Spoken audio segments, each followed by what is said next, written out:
बिस्मिल्लाहिर्रहमानिर्रहीम। अस्सलाम वालेकुम। Welcome to my YouTube channel freelancing with UB. आज की वीडियो में हम बात करेंगे कैटेगरी कन्वर्जन रेट के ऊपर और इसी वीडियो में मैं आपको सिखाऊंगी कि को हम कैलकुलेट कैसे कर सकते हैं। तो आज की वीडियो काफ़ी इंपॉर्टेंट है, शुरू से लेकर एंड तक ज़रूर देखिएगा। तो चलिए स्टार्ट करते हैं। What is category conversion rate? Basically ये एक इम्पॉर्टेंट यूनिट है जो कि अमेजोन सेलर्स को ये बताता है कि उस खास प्रोडक्ट कैटेगरी में कितना कंपटीशन है, कितनी प्रॉफिटेबिलिटी है और उसमें कितनी स्ट्रेंथ है। तो ये एक इम्पॉर्टेंट कैटेगरी है और आपको इसको मिस नहीं करना, आपने इसको ज़रूर कंसिडर करना है अगर आप एक सक्सेसफुल सेलर बनना चाहते हैं। तो हम बात करते हैं इसके बाद इसके फॉर्मूले की। कैटेगरी कन्वर्जन रेट हम किस तरीके से कैलकुलेट करते हैं? Total orders in a category divided by total category visitors. Visitor का मतलब ये होता है कि कितने लोग हमारे उस कैटेगरी में विजिट करने आए और उन्हीं विजिटर्स ने फिर कितने ऑर्डर्स प्लेस किए। फॉर एग्जांपल अगर हम कोई भी कैटेगरी ले लेते हैं, जैसे हम होम एंड किचन ले लेते हैं। अगर होम एंड किचन में 10,000 लोगों ने विजिट किया है और उन 10,000 में से 1,000 लोगों ने परचेजिंग की है, तो हमारा कैटेगरी कन्वर्जन रेट 10% होगा। ये क्यों इम्पोर्टेंट होता है? बेसिकली जैसे कि मैंने आपको बताया, ये एक इम्पोर्टेंट मेट्रिक है जो कि आपको अब ये बताता है कि आपके बायर जो हैं वो किस तरीके से कौन सी कैटेगरी में ज़्यादा परचेजिंग करते हैं, मार्केट डिमांड क्या है, कंपटीशन की क्या स्ट्रेंथ है। ये अगर हाई कन्वर्जन रेट की तरफ जा रहा है तो उसका क्या मतलब है कि ये एक अच्छी कैटेगरी है, लोग ज़्यादा खरीदारी इधर कर रहे होते हैं और इधर आपको ज़्यादा सक्सेस मिल सकती है। अगर लो कन्वर्जन रेट है तो इसका मतलब है कि ये एक अच्छी कैटेगरी नहीं है, यहाँ पे चीज़ें बहुत मुश्किल से ही बिकती हैं। तो टिपिकल अमेज़न बेंचमार्क्स हैं कि अगर एवरेज जो है अमेज़न ने एक कन्वर्जन रेट रखा हुआ है किसी भी कैटेगरी का 10 टू 15%। जो टॉप सेलर्स हैं उनके लिए जो सेलर्स हैं उनके लिए 20 टू 30% और जो न्यू सेलर्स हैं उनके लिए 5 टू 10%।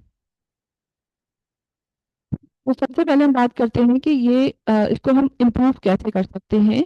इसको हम इम्प्रूव ऐसे कर सकते हैं कि इसमें हम अपनी प्रोडक्ट की मेन इमेजेस पे काम करें। A10 ऑप्टिमाइज टाइटल होना चाहिए। A10 क्या है? A10 is a listing rule of Amazon.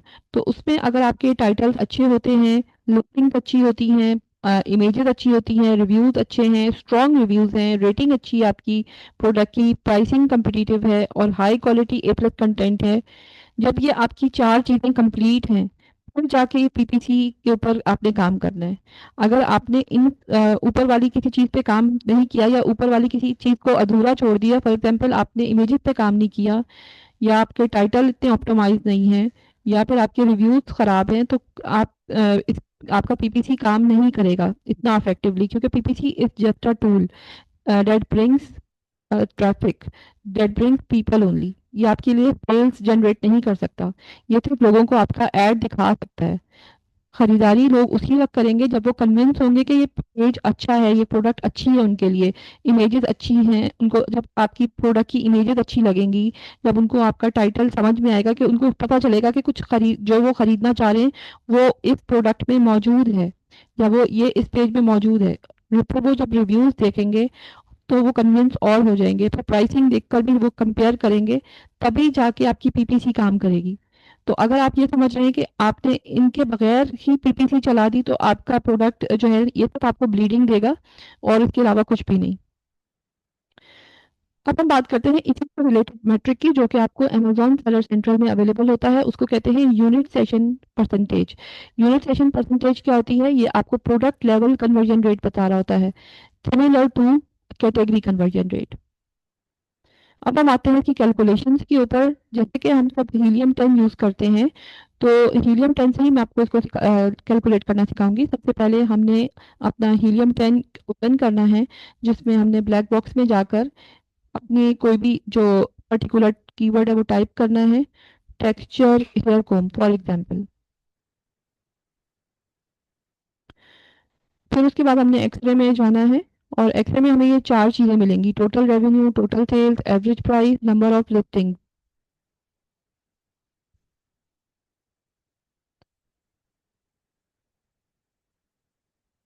Step 4 पे हम क्या करेंगे? हम कन्वर्जन रेट को कैलकुलेट करेंगे, क्योंकि हमें मंथली सेल्स भी हमें हीलियम 10 से मिल सकती है और ये सारी चीज़ें हमें हीलियम 10 से अवेलेबल होंगी।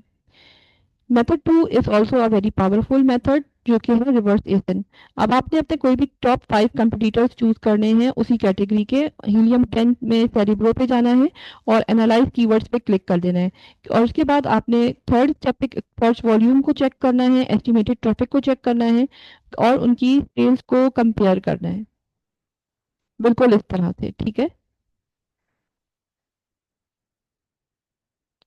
अब हम बात करते हैं कि क्विक रूल जो कि अमेज़न एक्सपर्ट्स यूज़ करते हैं जब वो जब प्रोडक्ट रिसर्च करते हैं, वो देखते हैं कि कन्वर्जन रेट अगर 20 to 30% है किसी भी कैटेगरी में, इसका मतलब है कि वो एक एक्सेलेंट निश है, बहुत अच्छी कैटेगरी है, उसमें जाना चाहिए। अगर 15 to 20% है तो वो एक अच्छी कैटेगरी हो सकती है। और अगर वो 10 to 15% आपको कन्वर्जन रेट दिखा रही है कोई कैटेगरी, तो इसका मतलब है it's average. But it is अगर बिलो 10%, तो उसमें आप एंटर नहीं होंगे। कोई एक्सपर्ट सेलर तो उसमें कभी भी एंटर नहीं होगा, क्योंकि वो कैटेगरी में चीज़ें इतनी आसानी से नहीं बिक रही होती हैं, हार्ड टू सेल होती हैं। इसकी मैं आपको एग्जांपल इस तरीके से देती हूँ कि अगर आपने कोई भी कैटेगरी आपने चूज़ की है, जैसे मैंने यहाँ पर ब्यूटी में टेक्सचर हेयर कोम चूज़ की है।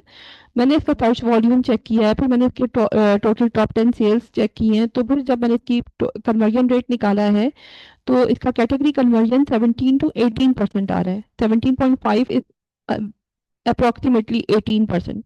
तो इसका मतलब ये हुआ कि ये एक अच्छी और एक हेल्दी निश है और मैं इसमें जा सकती हूँ, सक्सेसफुल रह सकती हूँ इसमें। Thank you so much for your time. Like share and subscribe my channel.